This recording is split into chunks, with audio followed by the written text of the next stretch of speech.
Hello boys and girls, welcome to my channel. I'm BenchART, and today I'm here to benchmark Dragon Age Inquisition requested by the Witch Rodriguez. So he asked me to do a benchmark of Dragon Age Inquisition. I noticed that I never done it for this laptop, I had done it for my desktop. And so there you go. This is the settings menu, the settings that I'm currently going to benchmark the game and play. I'm running the game at the native resolution. And looking for the graphics settings, I have this resolution scale set to 90 that I will explain just right away.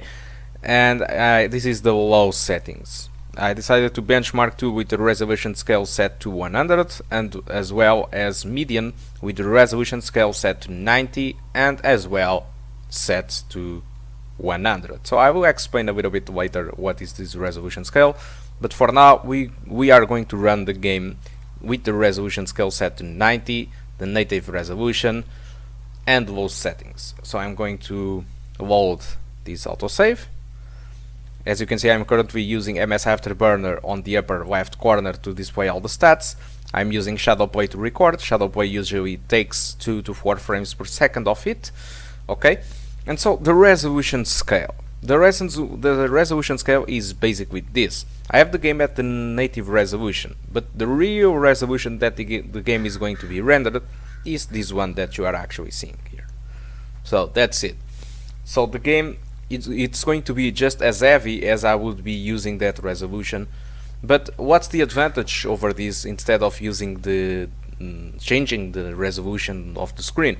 So the thing is, the resolution never gets disproportional. So the characters don't get too thinner or don't get too large. Image is right as it should be, as well as the HUD system. So all the characters here, all the skills, all the map will be rendered at the native resolution, which is 1366 per 608 instead of the rendering resolution. So it's basically just like the console's upscale thing. It's how it works. Remember the story when the PlayStation 3 many people say that, oh my god, PlayStation 3 plays games at 1080p, and in the end they were like playing at 720 or weird resolutions that nobody knows. That is actually what happened. So the HUD of all the games on those PlayStation 3 systems were rendered at 1080p, but all the game, all the grass, all the environment were rendered at 720s or something like that. So this is very similar and this is awesome. Okay, so I'm going to let you enjoy a little bit of gameplay and we'll talk a little bit later of the results. So hope to see you soon. The benchmark will be closing this rift, a boss fight and the built-in benchmark. See you soon, guys.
We must strip its defenses, wear it down.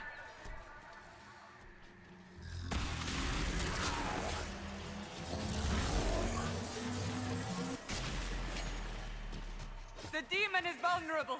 Now!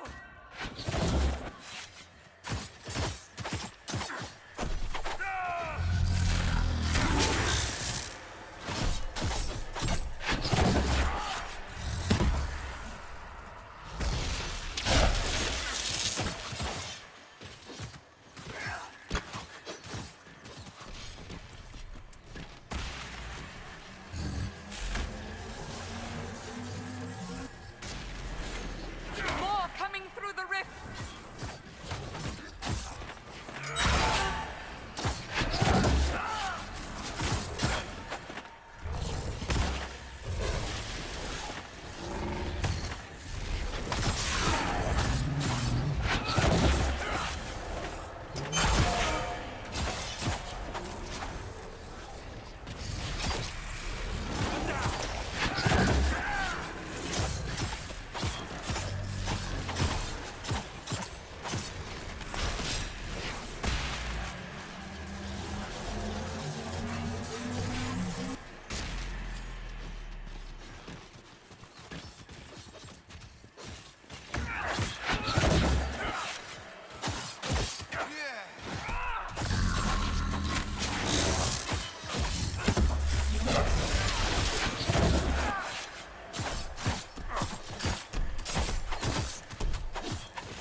Welcome back now to the performance section of the video. This is the results that I got with the recording, but without recording what I got is this. This is the median settings at the native resolution.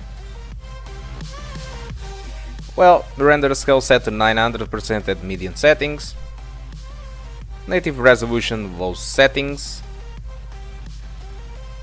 And native resolution render scale set to 90% and low settings. So let's change to the Road Cliff Road Riot. So this is the fight where I lost. And as you can see, median settings doesn't feel like it's going to be playable at all for the rest of the game. If you can stand playing mostly at 20 frames, well, median settings will be for you, despite being at 100% or the 90%. And well, that's pretty much it. It's not that this game would require more frame rate, because it's basically like an MMORPG. You are selecting the character, you choose to attack. The cursor never gets laggy because it's a hardware cursor, so even if you were at 10 FPS, the cursor or the mouse is just responsive. It's not laggy at all. Everything is pretty much responsive, even at the lowest frame rate. but I do myself prefer to stick the most close possible to 30s. So this is in the boss fight frame rate, as you can see. The same thing happens as the road cliff. It stays mostly at 20 frames, unfortunately, and the lowest settings are the much more close to the 30s. So one of the best tests that I have here is the consistency test, and as you can see, the low settings with the resolution scale set to 900% is the best one, because only 6% of the frame rate is lower than the 30 FPS. So, and changing the things to the 25 FPS, low settings with the render scale set to 900% give us 0 frames lower than 25 FPS. This is the best settings you can go for if you want consistency and a good gameplay and frame rate. Low settings with the render scale set to 100% is not bad too, so you can judge by that. So you can go for it if you want to, it's not that bad. Well, you can go for any setting you want. Okay, and so let's take a look on the other things. And so for RAM usage, I only got 750 megabytes consumption, which means that you can raise texture quality with no problem at all. RAM usage, I should recommend you to have at least 6 gigabytes or 8, so it's the thing that I recommend for this game, because 4 gigabytes might be enough, but the game might start to stutter a bit, and you should consider that. CPU, like always, never had a problem. The usage is that, the CPU is okay with it, and the GPU usage, like always, it's the limitation here. Thank God for that, so we can lower the settings and get advantage, and that's it. Thank you guys for watching this video until the end. Thank you a lot, the Witch Rodriguez, for requesting a game that I actually didn't know that I didn't benchmark. Thank you a lot for that. And so if you want to support me, well, that's the typical thing. Like it, subscribe it, share it, and disable ad block if you want this channel to get better. So again, thank you a lot for watching, and hope to see you soon. Goodbye.